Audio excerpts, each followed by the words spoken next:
Santa Clara Valley was once called the Valley of Heart's Delight, and now it's the center of Silicon Valley, where incredible wealth is being made every day.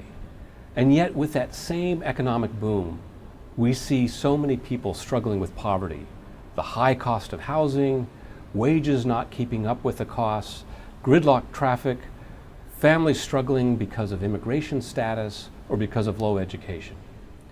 We have this reality of two valleys, but we have this opportunity to really change the quality of life here in this valley. And one of our champions for making that change, we have with us today Supervisor Cindy Chavez.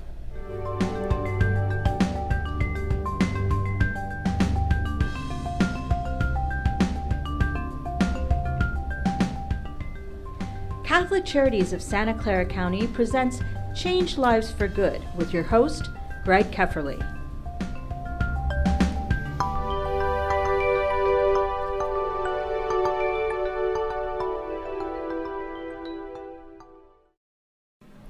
Hello and welcome to Change Lives for Good. I'm your host, Greg Kepferly, CEO of Catholic Charities of Santa Clara County. And I'm in conversation today with Supervisor Cindy Chavez from District 2. Cindy, welcome. Thank you so much, and thank you for letting me be part of this great show. So with Change Lives for Good, we're looking to find out what people can do to change the life of our community for the better. And so as we look at the reality of Santa Clara County, we see this incredible wealth and these incredible opportunities. And at the same time, we see the reality of poverty, people struggling with the high cost of housing, especially gridlock traffic, all of that. And yet you've been an amazing champion to turn that around. So moving from low minimum wages to increasing minimum wage, to increasing living wages, children's health care, just Measure A on the affordable housing bond issue, and supporting immigrant rights. So you've been focused on all of these big issues. What is it that really you believe we need to do next to keep those gains moving forward, especially these days?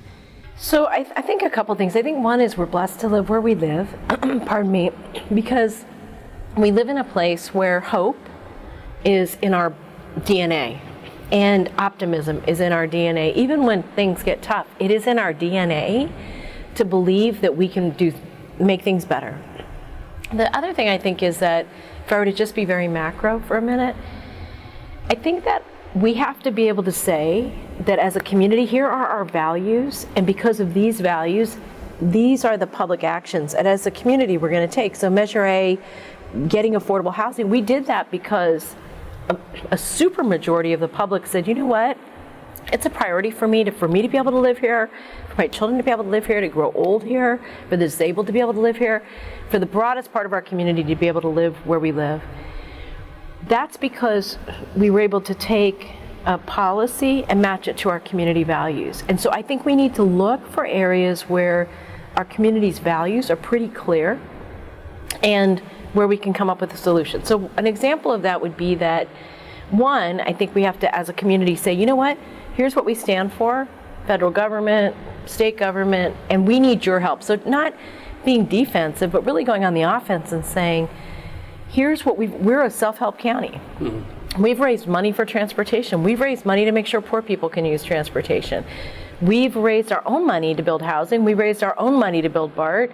So what are you, state and federal government, going to do to help us succeed? Versus, don't hurt us, don't take us backwards. No, we are doing what our community democratically has agreed we should be doing. So let's go forth and challenge them to help us succeed.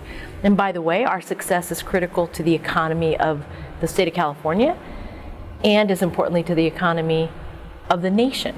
So even if the federal and state government weren't saying, oh my goodness, you guys are humanitarians, you really care about the world, which we do, they have a vested interest in our success.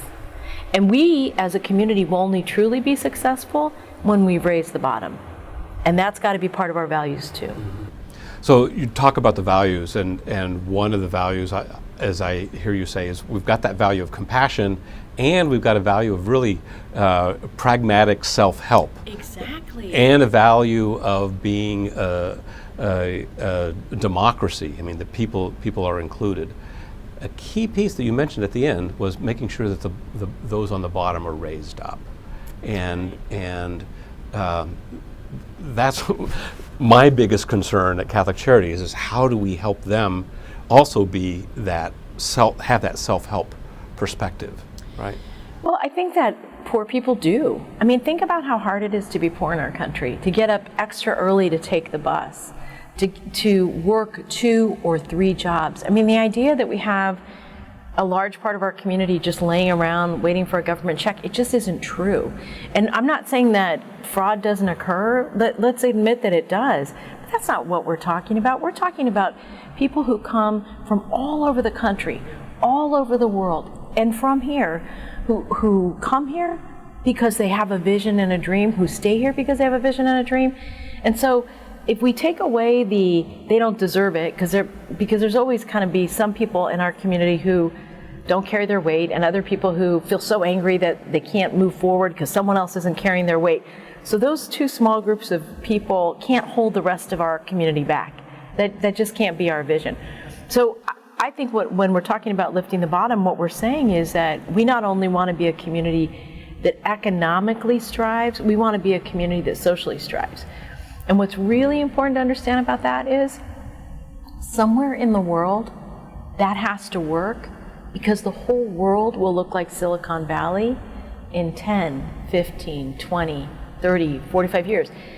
Migration, because of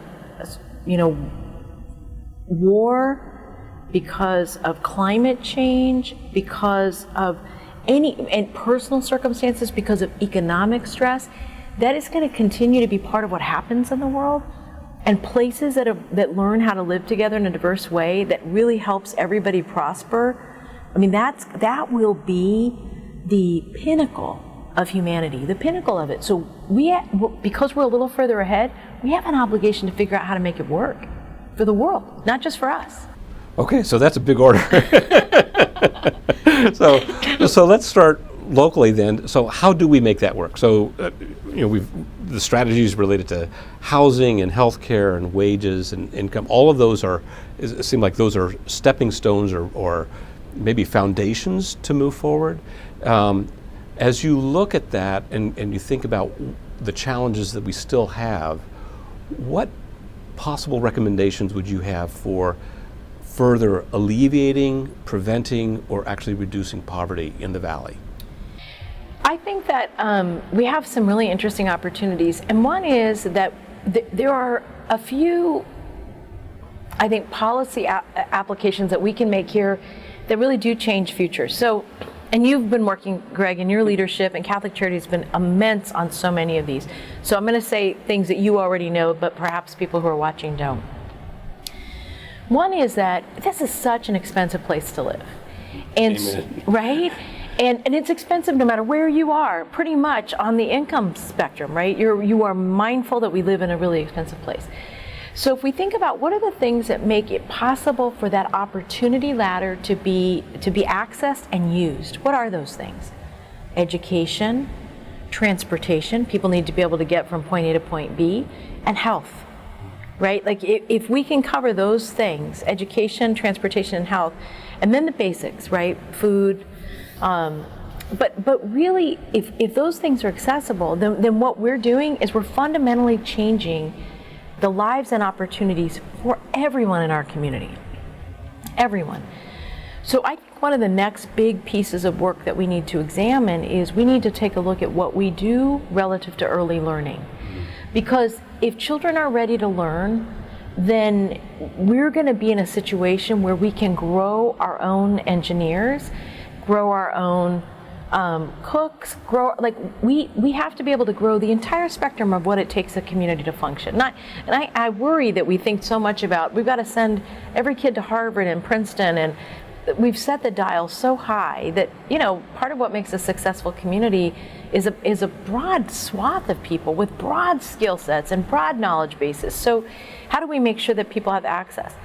So one, obviously we have to continue to work on housing, and there's a lot of work to be done there. We've got to continue to work on transportation, and certainly we've got to work on medical care, which I can talk more about. But if you think about it, if every child was ready to learn when they got to school, and they had their very best opportunity to put their very best foot forward and become who they're going to become, we would fundamentally change the future of the most amazing place on earth. That's right, because children, when they start, just from cradle on, we know the research shows that the more we invest early on, the greater returns. So it's good economically. Yeah, exactly. It's good from a humanitarian perspective and a financial perspective. Why wouldn't we invest? The only reason that we aren't investing now is we don't know what the source of resources are going to be and exactly what to invest in. But we have a good sense of what to invest in. We're getting there. But what we have to do is we have to have a bunch of community conversations. And again, we have to get the community's values to match a good solution. I believe that most people understand how important it is for us to make sure that everybody puts their best foot forward by the time they're in kindergarten. I think we've done that. We've got to do more. And so as we continue to raise people's understanding, then it's going to raise their expectation for us to fix it. And that's what I think is our next big step. And if we consider the children as a national treasure, I hear, this is from Denmark. It was actually Dr. John Porter, who was the former superintendent of the Franklin McKinley School District, would often say this, is we need to make our children a national treasure. Once we put our values there, that our children are so valuable to us, then we will do whatever we can to make sure that they have quality education, quality health care, and then that changes the whole. And I think that's right, but I also think, Greg, it really is valuing people enough to say that no matter where you are on your continuum of life, we're going to do what's best as a society. Now, one problem is that as a society, when we have scarce resources, do we invest more in the future than in the current and in the current? And I think the answer to that is we recognize that, people who really care about the planet plant those seeds that they will never see the end of. And again, I think that's something that we have to have community conversations in Silicon Valley. Because I think we can say, I think a lot of people believe children are our most valuable asset and they're national treasures and we should do everything we can to protect them. And I feel like I hear it all the time. The way I would know that was true is if we, as a community, said, we care as much about bringing BART to San Jose as we do about making sure that every child has success. And that is going to require enough conversation that people really buy into this idea that in order to have the best society we can't ignore children from 0 till they get into kindergarten. Like kindergarten, that hasn't worked for us. We ought to do something about it. Wonderful. And we'll be right back in a few minutes with Change Lives for Good.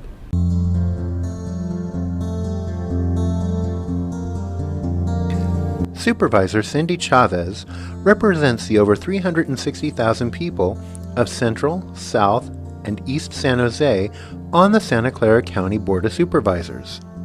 She is a leader in developing cutting-edge community-based programs to address crime, education, small business development, and neighborhood revitalization. Supervisor Chavez sits on the following committees. She's the chair of the Children's, Seniors, and Families Committee. She's the vice chair of the Finance and Government Operations Committee and the co-chair of the Santa Clara County Human Trafficking Commission. Catholic Charities Children, Youth, and Family Development. The Children, Youth, and Family Development Division serves all ages through a community-based approach. With over 30 locations and over 200 employees, our scope impacts the community on a daily basis. The Children, Youth, and Family Development Division has the following programs: the Choral After School Program, the Washington United Youth Center, the Youth Empowerment for Success Program, the Franklin McKinley Children's Initiative.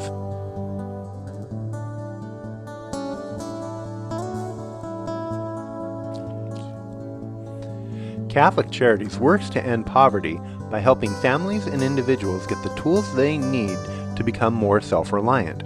It offers a hand up rather than a handout through a wide range of services and serves more than 40,000 people each year of all cultures and beliefs. To donate to the good work that Catholic Charities does, go to www.catholiccharities.scc.org. Hello, and welcome back to Change Lives for Good. I'm your host, Greg Kepferly, CEO of Catholic Charities of Santa Clara County, and I'm in conversation with Supervisor Cindy Chavez from the Santa Clara County Board of Supervisors. So Cindy, we've talked policy issues, but at the end of the day, it takes leadership. And it's not just leadership from the Board of Supervisors, it's leadership in the community. And as an ALF Senior Fellow, so ALF for our viewers is the American Leadership Forum here in Silicon Valley, and there's a big emphasis on leadership and on dialogue and bringing together unlikely allies. And as you look at the big issues affecting Santa Clara County, the issue of poverty, income inequality, all of that, what can we do to build that leadership within the community and also to create the dialogue with people that may have very, very different perspectives? You know, in some ways, I think we forget that there are a lot of people in our community who are so overwhelmed with their busy lives now. You know, their parents, they have elderly parents living with them. They are really involved in something they care deeply about. They may be really involved in their church or their synagogue or their mosque. That there's a lot happening right now that isn't formal dialogue. It's really trying to kind of get through the day. And so one of the things that I think about is that I think one of the reasons it's so important to focus on civility and the overall tone of our politics, and I don't mean just federal politics, I just mean the way we learn how to talk to each other, is that in some ways we have to teach people how to understand each other better. Like, it's a really basic thing, but I think one of the things to remember is that throughout human history, people have been broken down into tribes, and we're asking people to do something that through all of human history has been a default, which is to stay within your tribe, to marry within your tribe, to live within your tribe, to hunt within your tribe. And what we're saying is, you know, enjoy the world around you, engage other cultures, get to know other people. And I think it's something that's formally we have to teach, and we have to keep learning it as well. Yeah, and here in Silicon Valley, in Santa Clara County, as you were saying earlier, we have this very diverse community, and it seems like there's a natural opportunity to do that because people are attracted to come here because of the mix and the diversity. I think just from an ecological perspective, where you have the richness of diversity in an environment, has the most opportunity for creating amazing new things. So I think that is beautifully said. And I think organizations like the American Leadership Forum that really create an opportunity for people from very different backgrounds to have conversations about, really pressing issues, sometimes very personal issues, is a step in the right direction. I think, it's funny, my son is a Boy Scout, and I look at the Scouts, and I look at all these organizations that are training young people to lead and to be thoughtful partners in our community. And the church, I think the Catholic Church, I think so many of our different faith institutions have really thought more directly about how to help people connect. And in some ways, technology is sort of isolating us instead of expanding our horizons. But institutions where we have shared values are places that we can have sometimes very difficult conversations that yield really positive outcomes for the future. And I'll just use one example from the American Leadership Forum. I remember, there are CEOs there that run big companies, and also union leaders that protect hotel workers and janitors, and some of those biggest conflicts between the lowest income folks in our community and the CEOs of those companies have been resolved because people met each other through a venue like the American Leadership Forum. And so I think that model for bringing really disparate people together is really important. Now, I would say that those groups had a little interest in doing that, so you can't force people to the table, but where people are willing to step forward, creating venues for conversation is really critical. Yeah, that's absolutely important. So as you look at your own career and your own leadership in the county, what's motivated you to move into public service and to dedicate yourself to the community? So I grew up in Fremont. I was born in New Mexico, but I grew up in Fremont, and my parents were really active in our church. And we were the house that kids came to after school. My mom would feed everybody who came to the door, and my dad was a union carpenter, registered Republican union carpenter, who sometimes hated his union. And oddly, I went and worked in the labor movement and became a Democratic activist. But my dad would bring people home from the job site who needed a place to stay, like people who would come from other states or other cities or other countries who didn't have any place to stay till they got on their feet. I used to joke our house was like Hotel Chavez. Like, that's, my sister and I used to call it that on occasion. But my parents were, the way my parents talked about family and community, I never saw them draw a line that said that person's not welcome or that person's not worthy of our consideration. And so my parents really taught that to me. So I don't think I ever thought it was optional. I think that's how and in fact, I thought most families were like that. I had no idea how special my parents were. Oh, that's wonderful. So what would you recommend to the community of how to get engaged, or you were talking at the beginning about matching our values with our policies and actions, and as we were talking about leadership and dialogue, what do you have as a recommendation for how people can be engaged in the civic process? I think, first of all, people, I think it's really important to get involved in things you feel passionately about. Like to me, there are people who feel passionately about being part of radio clubs, right? And those are clubs and organizations that in a natural disaster have bought all the equipment, and they do dry runs, and they will be our alternative communication in this valley, and they're all volunteers. And the people who do cat and animal rescue, and they scoop up feral cats and they raise money to get them sterilized so that they don't reproduce, and then turn them back because they don't want to kill them. I mean, all of those things, those are right at your fingertips. If you want to get involved in government, you can join a board or commission. You don't have to run for office. And even in your own school districts, every one of them has a parent involvement. And so what I would say is choose what you're passionate about and look for an opportunity to help move the community in the right direction, because the only way it happens is each one of us taking one step forward with the thousands of other people doing the same thing. And in doing that, we end up changing lives for good. Forever. That's right. Forever. Cindy, thank you so much for joining us. I really appreciate and enjoyed our dialogue. And and can I just say real quickly, thank you for your leadership. You are a really incredible role model. Kind, gracious, open-minded, and still fierce. So thank you for being so generous and so lovely. Thank you. So remember, until next time, speak up, reach out, and change lives for good. One child, change a life, become a foster parent. Join Catholic Charities and help protect the rights of refugee and immigrant children. Volunteer, mentor, foster a child. Together, we can protect vulnerable children and make the world a better place.